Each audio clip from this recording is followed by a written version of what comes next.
Hello everybody, Bruce here with a walkthrough of the slides that are posted in Canvas for week 1 of CTech 112.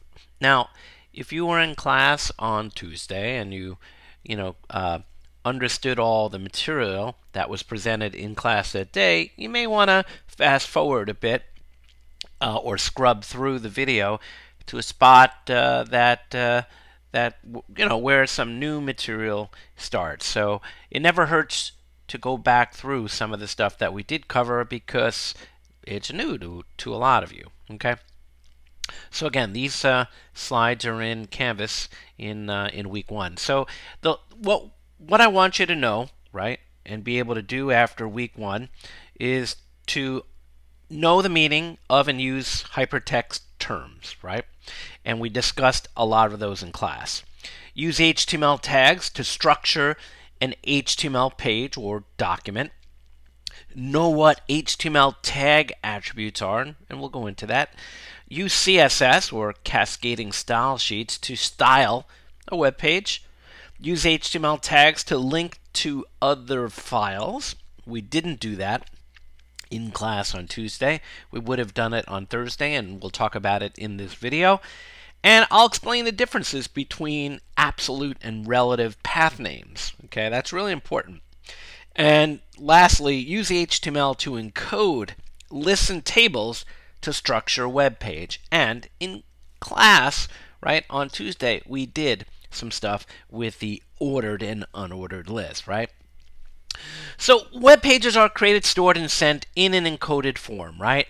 This web page, right, that gets sent to your web browser when you request a URL like facebook.com or clark.edu, right, is sent in a bunch of code, right? That happens to be HTML or hypertext markup language. And then your web browser, right, converts those codes into what you see on the screen, right? So again, HTML is the language, right, that's used to make web pages appear and act like they do. And in this class, we're using a version of HTML called HTML5. Okay, so tags, right? HTML tags are essentially formatting instructions, right? And if you remember from class, right, HTML is the structure, right, of a web page. It's the thing that Google, right, will use to store and create a database of the words and images and stuff on your page, and not so much the color of the font and things like that, right? Tags are words or abbreviations enclosed in angle brackets, right? And you may hear me call them like open and closing alligators, right? Many tags come in pairs, right? So if you look at the second to last bullet, it says the second of the pair comes with a slash. So if you remember, we had a title tag, and then we had some text, and then we have this closing title tag with the /, just the way it is right there. And it's important to get that slash going, it's a /, okay?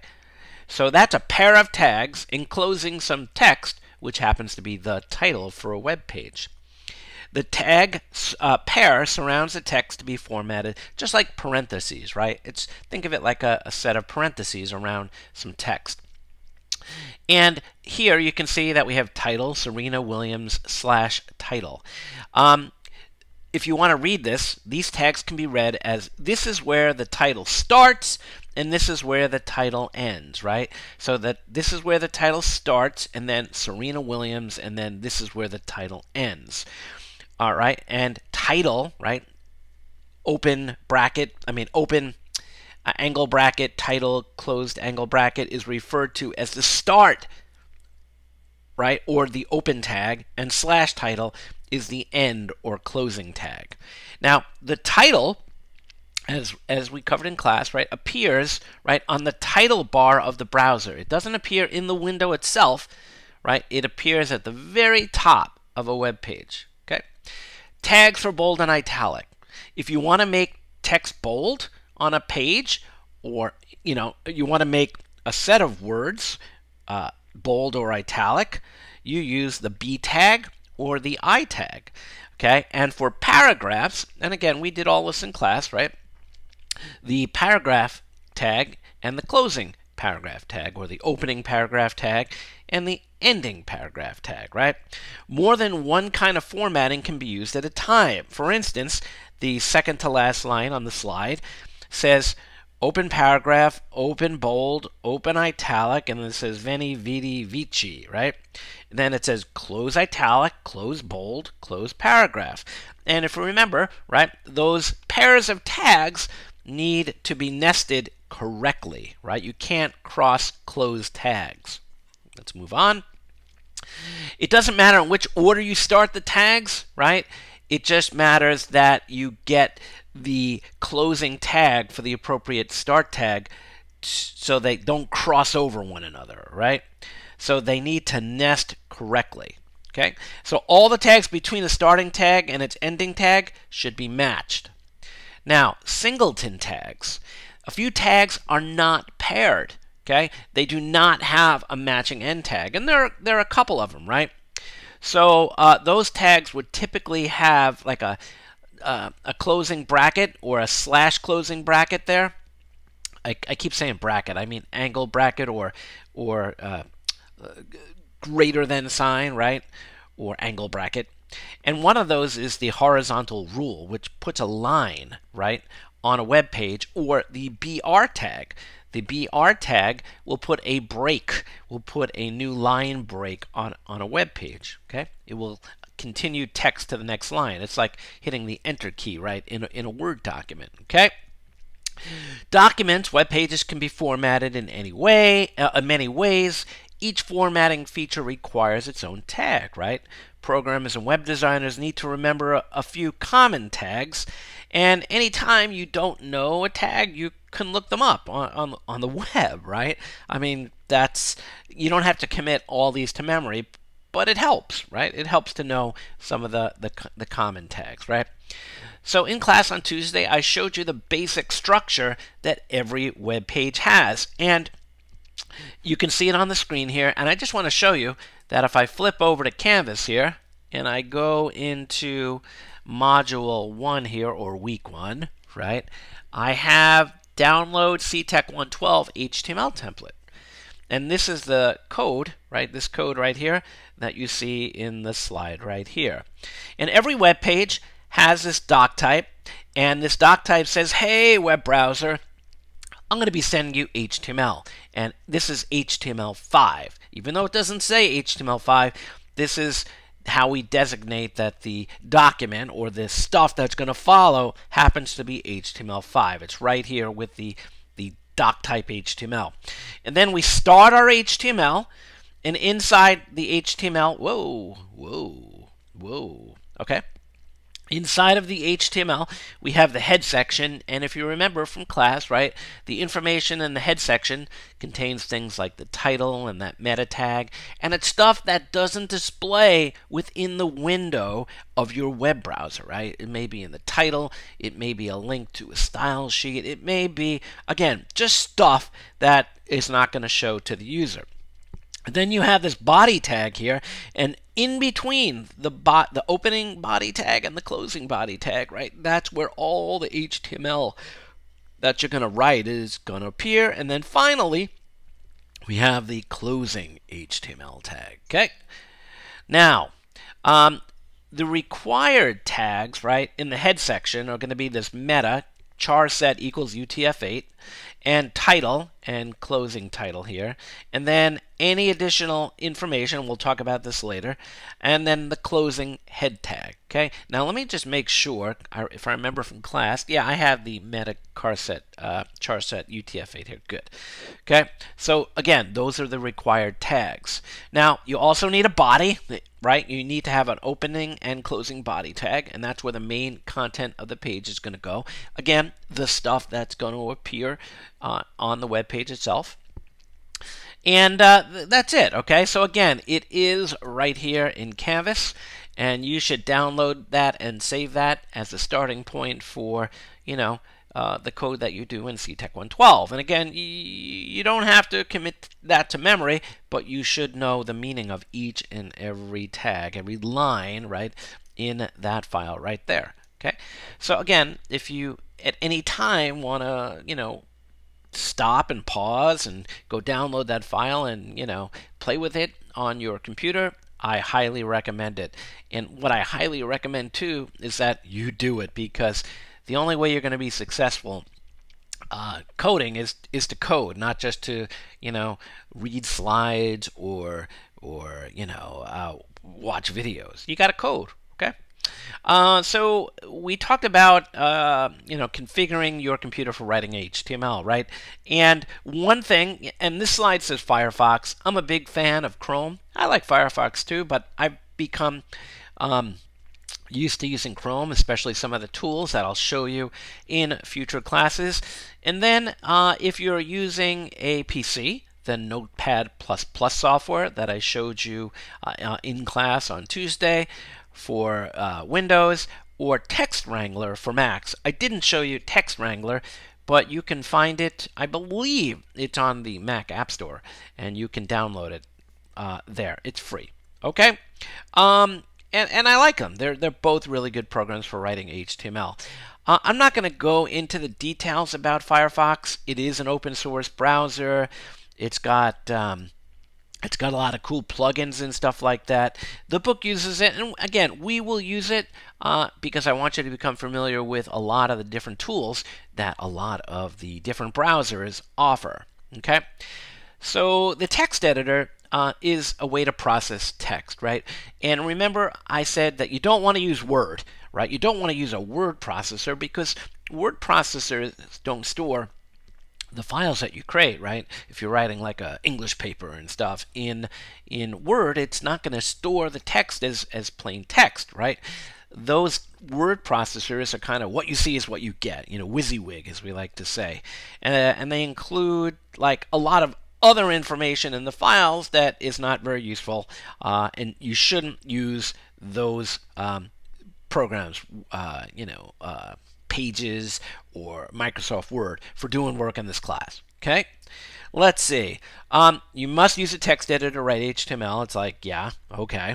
Text editors do not include the extra information, right? That's included in like Microsoft Word files. Okay, so let's just carry on. Let's see. I'm gonna hello world. This is kind of what we did in class the other day, right? So what I want you to do is do what's on the slide here. It says to produce your first HTML page, follow these instructions. In your text editor, open a new document instance. Carefully type in your text on the next slide. Save the file as startpage.html, and then open the file with Firefox or Chrome, right? So this is kind of the file that I have in Canvas. So let's just do it. Again, we did this in class.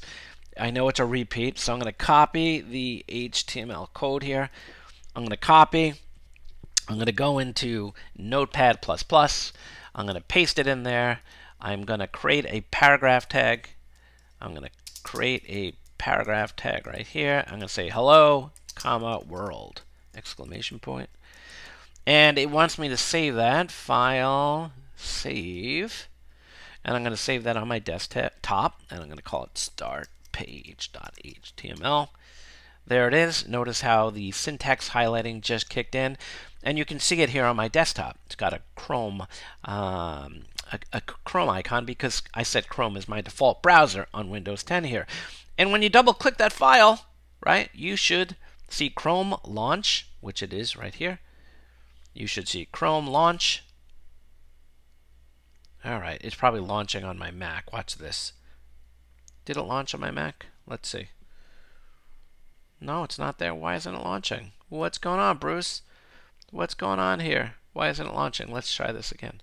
Oh, how do you want to open this file? Google Chrome. Yeah, I wasn't being patient. Doop-a-doop-a-doo. There it is. Hello world. Okay, so again, I coded my HTML. I created a paragraph. And if I look at the page source, view page source, right, there it is. There is the file. And this is what the browser rendered it as. Okay. So let's go back into play from current slide. And there it is. Okay.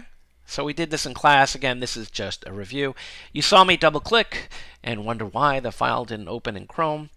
But yeah. So again, you use the text editor to make changes, and you use the browser to see the changes made. It's kind of the workflow. Some people may say, hey, Bruce, isn't there like a way to have your browser or your editor, right, do the auto update or the refresh, right? And what I mean by that is if I go in here and I add another paragraph and I say, I like turtles, okay, and I hit that and I save it, right, it just doesn't magically reload here. And there are tools to do that. We'll cover those later on, but you want to hit refresh there or shift refresh. Okay, got it? Good. Again, if you've got any questions while you're watching this, just hit me up on Slack in the questions channel, and I'll be happy to answer. Okay, we did the save this page, and it says set up a new folder to keep your HTML files in. Yeah, use folders. Don't be like Bruce and stick them all on your desktop. Okay, just, yeah. Okay, then as I stated, use your new page as a template. So call it startpage.html or CTEC 112 template, and you should be good to go. Okay, we talked about headings, right? There are 6 levels of headings in HTML, H1 being the largest and the most important, and then H2, H3, H4, H5, H6. And they are what we call block level elements. They will force anything in your HTML to the next line. They take up the entire width of the browser. And again, H1 makes the largest font size and has the most meaning, and H6 has the least. Now, just know that there's meaning, right, to an H1 or an H6. You wouldn't start out using an H6. Think of it like a table of contents for a book or an outline for your paper, right? So let's carry on. HTML format versus display format. HTML source code tells the browser how to produce the formatted page based on the meanings of the tags, right? A heading, a paragraph, a break, a horizontal rule, right? HTML is written in a structured format to make it easier for people to understand. Okay, indenting is frequently used to emphasize the tags and meanings. And if we go back here, right, you can see how certain things are indented, right? Because we have this head here. And notice in Notepad++, it highlights the opening and closing head tag, right, as I move through things here. Same thing with title, body, you see that? So indentation is important. If you had everything like outdented, like here, right, it would just, it would be harder to read, and the meaning of what the programmer was trying to say or do would be harder to understand, okay? So indenting is important. We covered this too in class, right?